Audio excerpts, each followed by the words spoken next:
Hi అండి. Very good morning. ఈరోజైతే మనం తెలంగాణ నర్సింగ్ ఆఫీసర్స్కి మొన్న జరిగిన ఎగ్జామ్లో ఎక్స్పెక్టేషన్ కట్ ఆఫ్ అయితే చూసుకుందాం. జస్ట్ నేను చెప్పేది ఎక్స్పెక్టేషన్ కట్ ఆఫ్ మాత్రమేనండి. నేను చాలామంది దగ్గర నుండి ఇన్ఫర్మేషన్ గ్యాదర్ చేసి ఈ ఇన్ఫర్మేషన్ మీకు చెప్తున్నాను. మీకు నచ్చితే ఇట్లా ఒక లైక్ అయితే కొట్టండి. కేవలం మీ దగ్గర నుండి ఆశించేది ఒక లైక్ మాత్రమేనండి. అయితే ఈ వీడియో నేను చాలా లేట్గా ఈరోజు అయితే అప్లోడ్ చేస్తున్నాను. ఎందుకనంటే ఇన్ఫర్మేషన్ గ్యాదర్ చేయడానికైతే చాలా టైం అయితే పట్టింది. అందుకనే చాలా లేట్ అవుతుంది. ఎందుకంటే చాలామందిని అడిగి ఈ వీడియో అయితే చేస్తున్నాను. నాకు ఈ నర్సింగ్ ఆఫీసర్లో ఒక ఎక్స్పెక్టేషన్ కట్ ఆఫ్కు నాకు జీరో నాలెడ్జ్ అండి. ఎందుకంటే నా ఫీల్డ్ కాదు కాబట్టి నేను అందుకనే లేట్ తీసుకున్నా. ఎందుకనంటే చాలామంది నాకు తెలిసిన అక్కయ్యలు రాశారు కాబట్టి మళ్ళీ నా తోటి మిత్రులు కూడా రాశారు కాబట్టి వాళ్ళని అడిగి ఎంత ఎంత అయితే ఏ ఏ కేటగిరీలో ఎన్ని మార్కులు వస్తే జాబ్ వస్తుందని అడిగి ఈ వీడియో అయితే చేయడమే జరుగుతుంది. గమనించగలరు.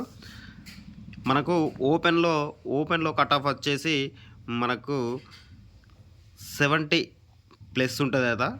అంటే నేను అడిగి తెలుసుకున్న వాళ్ళందరి ఒపీనియన్ 70 నుండి 75 మధ్యలో ఓపెన్ కట్ ఆఫ్ అవుతుందండి ఓపెన్ కేటగిరీలో. అదేవిధంగా బీసీలో బీసీఏలో వచ్చేసి మనకు 65 ప్లస్ మార్క్స్ ఉన్న వాళ్ళు బీసీఏలో హోప్స్ అయితే పెట్టుకోవచ్చట. అదేవిధంగా బీసీబీ వాళ్ళు 68 to 70 మధ్యలో వచ్చిన వాళ్ళు అయితే హోప్స్ అయితే పెట్టుకోవచ్చు.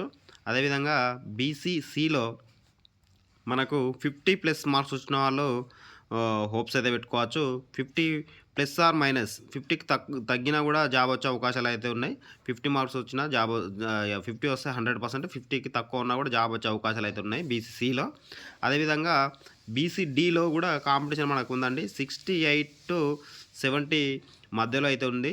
ఈక్వల్ టు మనకు ఓపెన్ కట్ ఆఫ్కి దగ్గరలో ఉండే ఛాన్సెస్ అయితే ఉన్నాయని చెప్పారు చాలామంది. అదేవిధంగా బీసీఈలో వచ్చేసి మనకు 50 ప్లస్ మార్క్స్ ఉన్న వాళ్ళకు 100% జాబ్ వస్తుందని అన్నారు చాలామంది. చాలా తక్కువ కాంపిటీషన్ ఉంది దీంట్లో. అందుకనే 50 ప్లస్ మార్క్స్ ఉన్న వాళ్ళ 100% జాబ్ వస్తుందండి. అదేవిధంగా ఈడబ్ల్యూఎస్ ఎకనామికల్లీ వీకర్ సెక్షన్ వీళ్ళకు కూడా 50 ప్లస్ మార్క్స్ ఉన్న వాళ్ళైతే జాబ్ అయితే ఎక్స్పెక్ట్ చేయవచ్చు ఈడబ్ల్యూఎస్ కేటగిరీ నుండి. ఎస్సీలో మనకు 60 ప్లస్ మార్క్స్ ఉన్న వాళ్ళు హోప్స్ అయితే పెట్టుకోవచ్చు.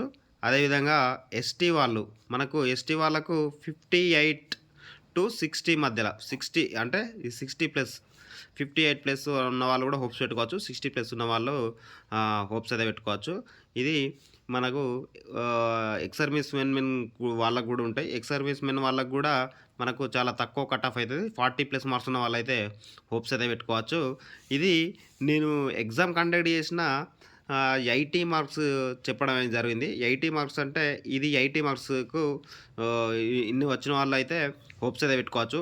ఈ 100% ఎవరైతే హోప్స్ అయితే పెట్టుకోవచ్చు అంటే 20% ఎవరికైతే ఇంకా 20% మార్క్స్ వెయిటేజ్ ఎవరికైతే కలుస్తుందో వాళ్ళైతే 100కు 200% అండి. 100కు 200% ఎవరికైతే 20 మార్క్స్ వెయిటేజ్ కలుస్తుందో వాళ్ళైతే హోప్స్ అయితే పెట్టుకోవచ్చు.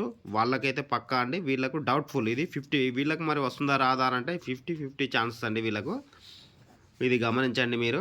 ఇది జస్ట్ ఎక్స్పెక్టేషన్ కట్ ఆఫ్ మాత్రమే. చాలామంది నేను అడిగిన ఎక్కువ మందికి చాలా తక్కువ మంది 70 ప్లస్ ఉన్నోళ్ళు చాలా తక్కువ మంది ఉన్నారండి. అందుకనే ఓపెన్ కట్ ఆఫ్ 70 to 75 మధ్యలో ఉండొచ్చు అని చెప్తున్నాను. ఈ వీడియో ఇట్లా నచ్చినట్లయితే ఒక లైక్ అయితే కొట్టండి. మీకు సపరేట్ ఏ జోన్ కావాలో చెప్తే ఆ జోన్కు సపరేట్ చేసి నేను ఇన్ఫర్మేషన్ అయితే మీకు షేర్ చేస్తాను. ఈ వీడియో నచ్చితే ఒక లైక్ అయితే కొట్టండి. జై హింద్, జై భారత్.